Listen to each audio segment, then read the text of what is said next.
प्रिय विद्यार्थियों, आज की लाइव क्लास के अंतर्गत हम अध्ययन करने वाले हैं वेदांग साहित्य का। आपको बता दें, संस्कृत साहित्य के इतिहास के अंतर्गत ये तीसरी वीडियो है। इससे पूर्व की दो वीडियो के अंतर्गत हमने अध्ययन किया संस्कृत साहित्य के इतिहास के अंतर्गत वैदिक साहित्य का। वैदिक साहित्य में हमने अध्ययन किया संहिता, ब्राह्मण, आरण्यक और उपनिषद का। आज इस पार्ट 3 की वीडियो के अंतर्गत हम अध्ययन करने वाले वेदांग साहित्य का। आपको बता दें, संपूर्ण वैदिक साहित्य की जटिलता को स्पष्ट करने का जो श्रेय वेदांग साहित्य को ही जाता है, क्योंकि जो वेदों की रचना की गई थी, वेदों की रचना अत्यंत क्लिष्ट मंत्रों के द्वारा की गई थी, जो जन सामान्य लौकिक संसार में उसको समझना काफी मुश्किल था। इनको सरल करने का प्रयास इन वेदांगों के द्वारा किया गया। अब आपके परीक्षा में जो प्रश्न पूछा जाएगा वो सबसे इंपॉर्टेंट ये क्वेश्चन है कि वेदांग साहित्य कितने हैं। तो सबसे पहले हमें ये समझना बहुत जरूरी है कि जो वेदांग साहित्य है वो कुल 6 हैं। वेदांग साहित्य कुल 6 है, जिसके अंतर्गत शिक्षा, व्याकरण, कल्प, निरुक्त, छंद और ज्योतिष, इन 6 की गणना की जाती है। आज की वीडियो में हम इन 6 वेदांग का अध्ययन ही करने वाले हैं। तो सबसे पहले आइए चलते हैं शिक्षा की तरफ। शिक्षा क्या है? देखिए, इन 6 वेदांग जो आपके सामने, इन 6 वेदांग में जो क्वेश्चन परीक्षा में आपसे पूछे जाएंगे वो इसी प्रकार पूछे जाएंगे कि शिक्षा को वेद रूपी पुरुष का क्या कहा जाता है, या फिर शिक्षा के जो अंग है, शिक्षा जो शास्त्र है, ये किस काम में आता है। बस ये दो बातें प्रत्येक 6 के 6 वेदांग में आपको याद रखना काफी जरूरी है। तो सबसे पहले हम समझ लेते हैं शिक्षा। शिक्षा ग्रहणम तु वेदस्य, अर्थात वेद को यदि एक पुरुष माना जाए तो शिक्षा वेद रूपी पुरुष की ग्रहण, ग्रहण कहते हैं नासिका को, तो उसकी नासिका माना जाता है। अब शिक्षा जो शास्त्र है उसकी उपयोगिता क्या है? देखिए, शिक्षा उस शास्त्र का नाम है जिससे वेद मंत्रों का उच्चारण शुद्ध किया जाता है। अर्थात वेदों के उच्चारण को शुद्ध करने के लिए शिक्षा शास्त्रों की, शिक्षा ग्रंथों की रचना की गई। तो 6 वेदांगों में जो शिक्षा है उसका महत्व यही है कि इसके द्वारा वेद मंत्रों का उच्चारण शुद्ध किया जाता है। शिक्षा को वेद रूपी पुरुष की नासिका माना जाता है। इस समय लगभग 30 शिक्षा ग्रंथ उपलब्ध हैं। और अंतिम लाइन, शिक्षा को वेद रूपी पुरुष की नासिका माना जाता है। एक नंबर में आपका काफी इंपॉर्टेंट बनने वाला ये क्वेश्चन है। अब हम बात करते हैं अगले वेदांग साहित्य की, वो है व्याकरण। व्याकरण क्या है? व्याकरण वेद को यदि पुरुष माने तो वेद रूपी पुरुष का मुख है। मुखम व्याकरणम स्मृतम। इसलिए प्रिय विद्यार्थियों, 6 के 6 वेदांगों में आपको एक तो यही बात स्पष्ट रूप से समझ लेनी है कि शिक्षा वेद रूपी पुरुष का क्या है, व्याकरण वेद रूपी पुरुष का क्या है, कल्प, निरुक्त, छंद और ज्योतिष वेद रूपी पुरुष के क्या माने गए हैं। तो वेद को एक यदि पुरुष मान लिया जाए तो शिक्षा उस वेद रूपी पुरुष की नासिका है, व्याकरण उस वेद रूपी पुरुष का मुख है। अगला क्वेश्चन कि भाई व्याकरण ग्रंथों की रचना की आवश्यकता क्यों पड़ी? वो देखिए, भाषा की व्युत्पत्ति के लिए अथवा शुद्धता के लिए व्याकरण की आवश्यकता होती है। व्याकरण के बगैर हम किसी भी भाषा का शुद्ध उच्चारण नहीं कर सकते। इसके लिए हमें व्याकरण ग्रंथों की आवश्यकता होगी। व्याकरण के ज्ञान के बिना मनुष्य सही शब्दों का प्रयोग भी नहीं कर सकता। तो प्रिय विद्यार्थियों, प्रत्येक वेदांग ग्रंथ के अंतर्गत, वेदांग साहित्य के अंतर्गत आपको दो बातें याद रखनी है कि वेद रूपी पुरुष का इसे क्या कहा जाता है और इसकी आवश्यकता क्या महसूस की गई। तो सबसे पहले हमने पढ़ा शिक्षा को। शिक्षा वेद रूपी पुरुष की नासिका थी और इसके द्वारा वेद मंत्रों का उच्चारण किया जाता था शुद्धता से, जबकि उन वेद मंत्रों को शुद्ध करने का काम किया जाता था व्याकरण के द्वारा। तीसरे वेदांग साहित्य की तरफ यदि हम चले तो वो है कल्प। हस्तव कल्पो अथ पठ्यते, अर्थात कल्प को वेद रूपी पुरुष का हस्त अर्थात हाथ माना गया है। ब्राह्मण काल में यज्ञों का इतना प्रचार हुआ कि उनका वास्तविक ज्ञान कराने के लिए कल्प सूत्रों की रचना की गई। ब्राह्मण काल में काफी यज्ञ थे और उनकी यज्ञ विधान का, विधियों का काफी प्रचार प्रसार हुआ, लेकिन उनका वास्तविक ज्ञान आम लोगों को नहीं था। इसी के लिए कल्प सूत्रों की रचना की गई। कल्प सूत्र दो प्रकार के, स्रोत सूत्र, स्मार्त सूत्र। आपसे एक नंबर के प्रश्न के अंतर्गत ये पूछा जा सकता है कि कल्प जो सूत्र हैं वो कितने हैं। तो हमें मालूम होना चाहिए कल्प सूत्र कितने हैं। कल्प सूत्र 2 हैं, स्रोत सूत्र और स्मार्त सूत्र। इनमें यदि हम स्रोत सूत्र को पढ़ें तो स्रोत सूत्र क्या काम में आते हैं। देखिए, स्रोत जो सूत्र थे इनका मुख्य विषय था वेद द्वारा प्रतिपादित महत्वपूर्ण यज्ञों का क्रमबद्ध वर्णन। अर्थात वेदों में जिन यज्ञों का वर्णन है उन यज्ञों को क्रमबद्ध तरीके से आम लोगों तक पहुंचाने का काम स्रोत सूत्रों के द्वारा किया गया। अब हम जान लेते हैं कि स्रोत सूत्रों में वर्णित आम लोगों के लिए वो कौन से यज्ञ थे जिनका क्रमबद्ध रूप से वर्णन किया गया। देखिए, ये 16 यज्ञ थे जिनमें दर्श, पूर्णमास, पिंड पितृयाग, आग्नेयेष्टि, चातुर्मास, निरूढ़ पशु, सोमयाग, शत्र, गवामयन, वाजपेय, राजसूय, सोत्रामणि, अश्वमेध, पुरुषमेध, एकायाग, अहिन। ये विद्यार्थियों, स्रोत सूत्रों में वेदों से इन 16 यज्ञ लिए गए और इनका क्रमबद्ध रूप से वर्णन किया गया। कहने का अर्थ यह है कि इनमें से किस यज्ञ का क्या महत्व है और यह यज्ञ कब किया जाता है, यह विधान हमें कल्प सूत्रों के अंतर्गत स्रोत सूत्रों में मिलता है। स्रोत सूत्रों में इन 16 यज्ञों का वर्णन है। आपको भले ही इनका नाम याद रहे या न रहे, लेकिन इतना जरूर याद रहना चाहिए कि कल्प सूत्र 2 थे, स्रोत सूत्र और ग्रह्य सूत्र। इनके अंतर्गत आप समझ सकते हैं स्रोत सूत्र और स्मार्त सूत्र। तो स्रोत सूत्र के अंतर्गत उन यज्ञों का वर्णन जो वेदों में थे और उनका सरलीकृत रूप प्रतिपादित किया गया। हालांकि ब्राह्मण ग्रंथों में भी यज्ञों का वर्णन किया गया है, लेकिन ये काव्यात्मक शैली में थे, अत्यंत कठिन शैली में थे, आम लोग इसको नहीं समझ सकते थे, इसलिए इनको सूत्रबद्ध करने का जो काम है वो किया सूत्रों ने, स्मार्त सूत्रों ने। इसलिए ब्राह्मण ग्रंथों में यज्ञों का वर्णन होने के बावजूद भी कल्प सूत्रों में इनको इसलिए रखा गया ताकि आम लोग इनको समझ सके। अब यदि आगे हम देखें स्मार्त सूत्र में, तो स्मार्त सूत्र है ये भी 2 हैं, ग्रह्य सूत्र और धर्म सूत्र। प्रिय विद्यार्थियों, एवं इन पर थोड़ा वापस नजर डालिए क्योंकि आप कंफ्यूज हो सकते हैं कि कल्प सूत्र जो थे इनको 2 भागों में बांटा गया था, स्रोत सूत्र और स्मार्त सूत्र। ध्यान दीजिए, कल्प जो सूत्र हैं इनको 2 भागों में विभाजित किया गया, स्रोत सूत्र, स्मार्त सूत्र। स्रोत सूत्र के अंतर्गत ये 16 यज्ञ हैं, जबकि जो स्मार्त सूत्र है उसको वापस 2 भागों में बांटा गया, ग्रह्य सूत्र और धर्म सूत्र। परीक्षा में आपसे बस यही पूछा जाएगा। कल्प सूत्र 2 हैं, कौन कौन से, स्रोत सूत्र, स्मार्त सूत्र। स्मार्त सूत्र में भी 2 हैं, ग्रह्य सूत्र और धर्म सूत्र। अब हम देख लेते हैं ग्रह्य सूत्र को। ग्रह्य सूत्रों में गृहस्थ आश्रम के जितने भी संस्कार हैं और सदाचार हैं, अर्थात एक गृहस्थ को आचरण किस प्रकार करना चाहिए, इन समस्त का वर्णन ग्रह्य सूत्रों के अंतर्गत मिलता है। जिस प्रकार वैदिक यज्ञों की संख्या 14 है। प्रिय विद्यार्थियों, अच्छी तरह समझें, कल्प सूत्र 2 है, स्रोत सूत्र, स्मार्त सूत्र। स्रोत सूत्र में हमने 16 यज्ञों को पढ़ा। इसके बाद जो स्मार्त सूत्र है इनके 2 भाग हैं, ग्रह्य सूत्र, धर्म सूत्र।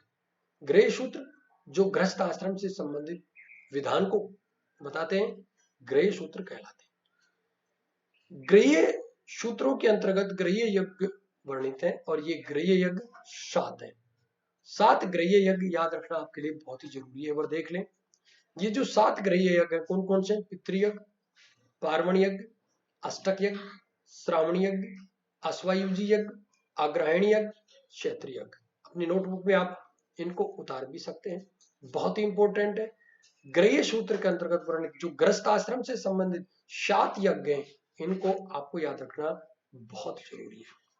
स्रोत सूत्र के 16 यज्ञ इतना इंपॉर्टेंट नहीं थे जितने स्मार्त सूत्र के अंतर्गत ग्रह्य सूत्र के गृहस्थ आश्रम से संबंधित जो 7 यज्ञ बहुत ही इंपॉर्टेंट है परीक्षा दृष्टया। आपको बस इतना याद रखना है, स्रोत सूत्र के अंतर्गत वेदों में वर्णित यज्ञ जो विधान थे उनको सरलीकृत किया गया, जबकि स्मार्त सूत्र के अंतर्गत जो गृह सूत्र है इनमें गृहस्थ आश्रम से संबंधित नियमों को वर्णित किया गया। इनके अतिरिक्त ये जो 7 यज्ञ थे, इनके अतिरिक्त गृह सूत्रों में 5 महायज्ञ भी मिलते हैं। पंचमहायज्ञ बहुत प्रसिद्ध है। पंचमहायज्ञ से एक क्वेश्चन बड़े बड़े कंपटीशन में भी पूछा जाता है, इसलिए कक्षा 11 और कक्षा 12 इनके लिए ये काफी इंपोर्टेंट हो जाता है। इसलिए आप ये पंचमहायज्ञ जो आपके सामने स्क्रीन पर दिख रहे हैं याद रखना बहुत ही जरूरी है। देवयज्ञ, भूतयज्ञ, पितृयज्ञ, निर्यज्ञ और अतिथि यज्ञ। वैसे भी आपको इन पंच महायज्ञों को याद रखना बहुत ही जरूरी है। तो हमारे पंच महायज्ञ कौन से हो गए? देवयज्ञ, भूतयज्ञ, पितृयज्ञ, निर्यज्ञ और अतिथि यज्ञ, ये हमारे पंच महायज्ञ हैं। गृह सूत्रों के बाद हम देख लेते धर्म सूत्रों को। वर्ण आश्रम धर्म व्यवस्था को लेकर धर्म सूत्रों की रचना की गई। धर्म सूत्रों में 4 वर्णों के क्या कर्तव्य हैं, क्या कर्म हैं और इसी के साथ इनको किस प्रकार से करना चाहिए, उस राजधर्म का वर्णन भी धर्म सूत्रों में मिलता है। कहने करती है कि गृहस्थ आश्रम से संबंधित नियम के सूत्र गृह सूत्र और राजधर्म को और संस्कार को, कर्म कर्तव्य को बताने वाले सूत्र धर्म सूत्र कहलाते हैं। धर्म सूत्रों में पारलौकिक, सामाजिक, नैतिक जो क्रियाकलाप हैं उनको भी प्रतिपादित किया गया है। प्रिय विद्यार्थियों, परीक्षा दृष्टया आपके लिए बहुत ही इंपॉर्टेंट हो जाता है कल्प सूत्र। कल्प सूत्र कितने हैं? कल्प सूत्र में एक बार सरसरी नजर से, क्योंकि थोड़ा बड़ा टॉपिक है, कठिन टॉपिक है और इंपॉर्टेंट है, और फिर रिपीट कर देता हूं, एक बार देख लीजिएगा। कल्प सूत्र अर्थात कल्प को वेद रूपी पुरुष का हाथ माना गया। पहला काम, यज्ञों का सरलीकृत रूप अर्थात यज्ञों में क्या विधि विधान है वो आम लोगों तक पहुंचाने के लिए कल्प सूत्र की रचना की गई। कल्प सूत्र 2 हैं, स्रोत सूत्र, स्मार्त सूत्र। स्रोत सूत्रों के अंतर्गत 16 इन यज्ञों का वर्णन हमें मिलता है। इसके लिए स्मार्त सूत्र की बात करें तो स्मार्त सूत्र 2 है, गृह सूत्र, धर्म सूत्र। गृह सूत्र में 7 गृहस्थाश्रम से संबंधित यज्ञ हैं, इसके अलावा पंच महायज्ञ भी हैं। जबकि धर्म सूत्रों के अंतर्गत राजधर्म अर्थात हमारे कर्तव्य कर्म क्या है, धर्म क्या है, इसका प्रतिपादन किया गया है। प्रत्येक वेद का अपना अलग अलग कल्प सूत्र है। ऋग्वेद के जो कल्प सूत्र हैं, आश्वलायन और सांख्य। इसी प्रकार शुक्ल यजुर्वेद के जो कल्प सूत्र हैं उनमें कात्यायन और स्रोत सूत्र। सामवेद के कल्प सूत्रों की बात करें इनमें लाटायन स्रोत सूत्र और द्रायण कल्प सूत्र। अथर्ववेद के कल्प सूत्रों की बात करें तो इनके अंतर्गत वैतान स्रोत सूत्र और कौशिक सूत्र। प्रिय विद्यार्थियों, कल्प सूत्र परीक्षा दृष्टया थोड़ा इसलिए इंपॉर्टेंट हो जाता है, थोड़ा बड़ा भी है, इंपॉर्टेंट। कल्प सूत्र कितने हैं? स्रोत 2 है, स्रोत सूत्र, स्मार्त सूत्र। स्मार्त के फिर 2 वेद, गृह सूत्र और धर्म सूत्र। प्रत्येक वेद के 2-2 सूत्र और हैं, इनको यदि आप याद रख सकते हैं तो बहुत अच्छा है, वरना एक बार देख जरूर लें। ऋग्वेद के 2 हो गए, आश्वलायन, सांख्यायन। इनकी जो शाखाएं, प्रत्येक वेदों की जो शाखाएं, उन शाखाओं पर ही ये कल्प सूत्र है। सामवेद के लाटायन, द्रायण, अथर्ववेद के वैतान और कौशिकी सूत्र हैं। अब हम बात करते हैं अगले वेदांग साहित्य की, निरुक्त। निरुक्तम श्रोतम उच्यते। जैसा मैंने आपको बताया, 2 बातें याद रखनी है, वेद रूपी पुरुष का क्या है और किस काम में आता है। निरुक्त वेद रूपी पुरुष का स्रोत्र। स्रोत्र कहते हैं किसको? प्रिय विद्यार्थियों, कर्ण, कान को। स्रोत को वेद रूपी पुरुष का कर्ण माना जाता है। अब इनकी आवश्यकता क्या है वो देखिए। जहां पदों का पूर्णतया निर्वचन करते हुए उनका अर्थ बोध कराया जाता है उसे निरुक्त कहा जाता है। पुनः समझिए, जहां पदों का पूर्णतया निर्वचन करते हुए अर्थ कहने करता है, जो कठिन शब्द है उनको विस्तृत रूप से विस्तार से समझाना, ये काम निरुक्त का है। वर्तमान में यास्क का निरुक्त उपलब्ध है जिसमें 14 अध्याय हैं। ये तीसरा क्वेश्चन निरुक्त से बन सकता है। पहला क्वेश्चन, निरुक्त क्या है? वेद रूपी पुरुष का कर्ण है। क्या काम आता है? पदों के निर्वचन के लिए, उनको स्पष्ट रूप से समझाने के लिए। वर्तमान में उपलब्ध निरुक्त कौन सा है? यास्क का निरुक्त है जिसमें 14 अध्याय हैं। अब हम देखते हैं अगले 5वें वेदांग साहित्य को, छंद। छंद वेद रूपी पुरुष का पाद है, पैर है। मंत्रों के छंदबद्ध होने के कारण छंदों के ज्ञान के बिना वेद मंत्रों का सही उच्चारण नहीं हो सकता। समझिए, मंत्र क्या है? छंदबद्ध है। अब उन मंत्रों का सस्वर उच्चारण कैसे हो, इसलिए उन वेद मंत्रों का सही उच्चारण करने के लिए हमें छंदों का ज्ञान होना बहुत जरूरी। प्रिय विद्यार्थियों, अंतर थोड़ा समझिए। शिक्षा का काम क्या था? भाषा को शुद्ध रूप से बोलना शिक्षा का काम। व्याकरण का काम था कि भाषा के जो एक एक तत्व हैं उनको शुद्ध करना, ये बात व्याकरण का काम। लेकिन मंत्रों का उच्चारण किस प्रकार से करें, इस मंत्र का किस लय ताल से उच्चारण किया जाए, ये काम किसका है? छंद का है।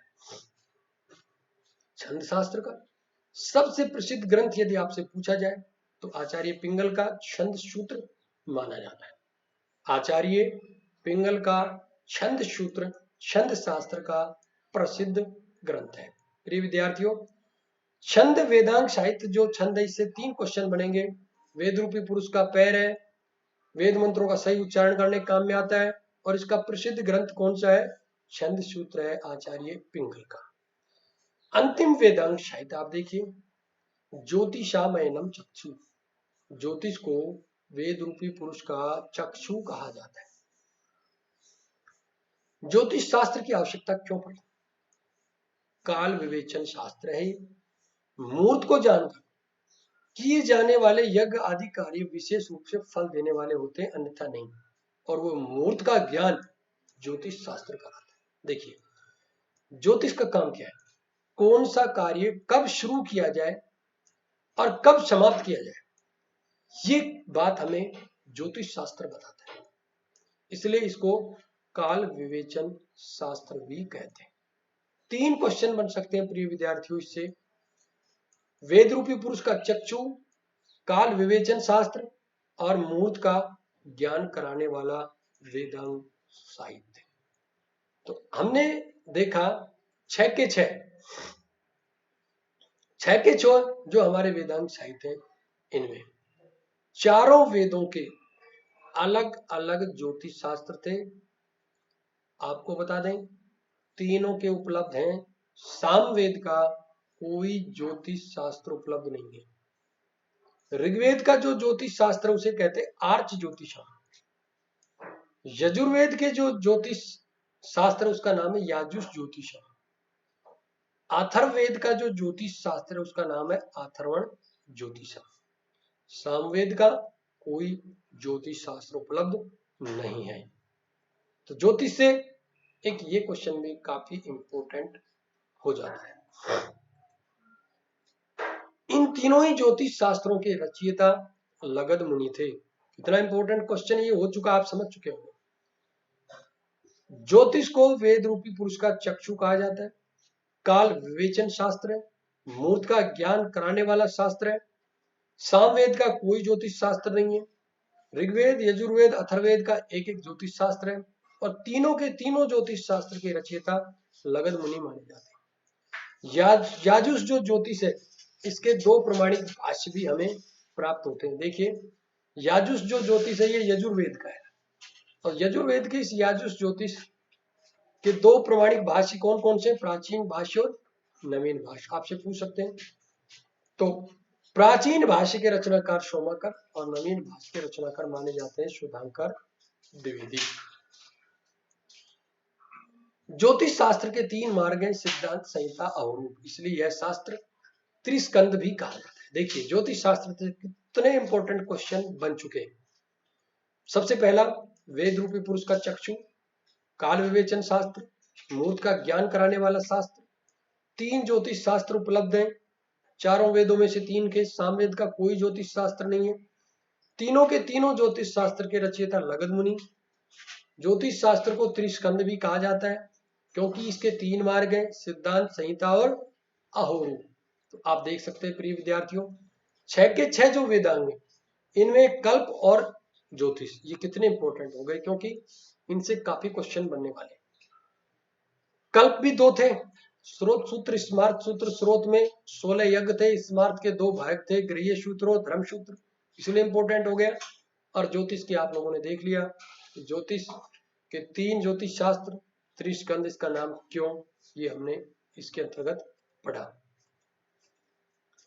ज्योतिष शास्त्र के प्रवर्तक 18 महर्षि हैं। भले ही इनका नाम आपको याद रहे ना रहे, लेकिन देख जरूर लो। लेकिन इतना ध्यान रखिए कि ज्योतिष शास्त्र के प्रवर्तक कितने महर्षि हैं, 18। एक बार नाम मैं बोल देता हूं, आप देखिए। सूर्य, पितामह, व्यास, वशिष्ठ, अत्रि, पराशर, कश्यप, नारद, गर्ग, मरीचि, मनु, अंगिरा, लोमस, पोलिस, च्यवन, यवन, भृगु, शौनक। ये 18 महर्षि हैं जिन्होंने ज्योतिष शास्त्र का प्रवर्तन किया। ज्योतिष शास्त्र के प्रवर्तक महर्षि ये माने जाते हैं। चारों जो वेद हैं उनके ऋत्विक कौन है और उनके उपवेद कौन है, ये एक अलग से क्वेश्चन आपके लिए बनता है। एक बार सरसरी नजर से देख लो, 1 नंबर में आपके पूछ लिया जाता है। तो ऋग्वेद का ऋत्विक कौन है, होता। उपवेद क्या है इसका, आयुर्वेद। और उपवेद के प्रवर्तक कौन है, धन्वंतरि। यजुर्वेद के ऋत्विक कौन है, अर्धवर्य।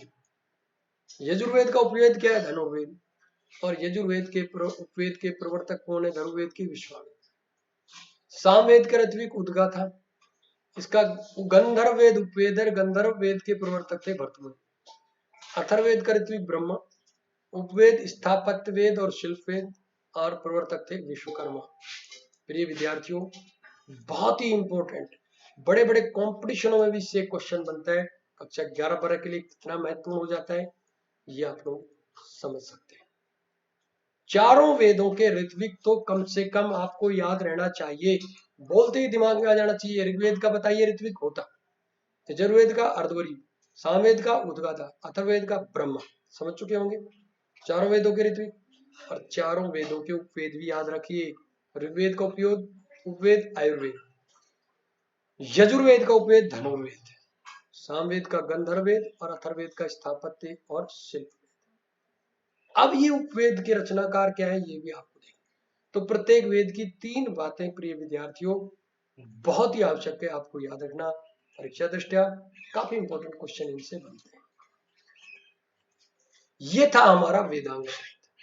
आपने देखा वेदांग साहित्य से एक क्वेश्चन डेफिनेट बनता है, बहुत इंपॉर्टेंट बनता है। इसलिए प्रिय विद्यार्थियों, वेदांग साहित्य की इस वीडियो को ध्यान से देखिएगा, समझिएगा। वैदिक साहित्य के इतिहास के अंतर्गत इससे ज्यादा इंपॉर्टेंट टॉपिक नहीं होने वाला है।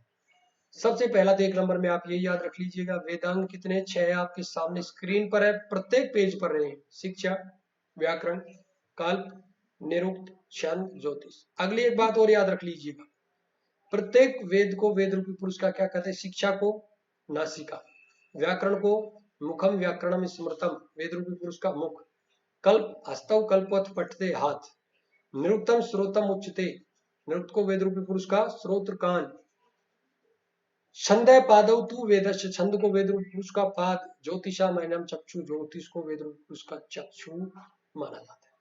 इसी से आपके काफी नंबर कवर हो जाते हैं। बस इसके बाद एक चीज और याद रखनी है कि इनकी उपयोगिता क्या है। शिक्षा उच्चारण की शुद्धता के लिए, व्याकरण शब्दों की शुद्धता के लिए, कल्प यज्ञ यागों का विधान समझाने के लिए, निरुक्त शब्दों के निर्वचन के लिए, छंद मंत्रों के उच्चारण के लिए, ज्योतिष मुहूर्त का ज्ञान कराने। बस प्रिय विद्यार्थियों, प्रत्येक वेदांग से आप लोग ये 2-2 बातें याद रख लेना।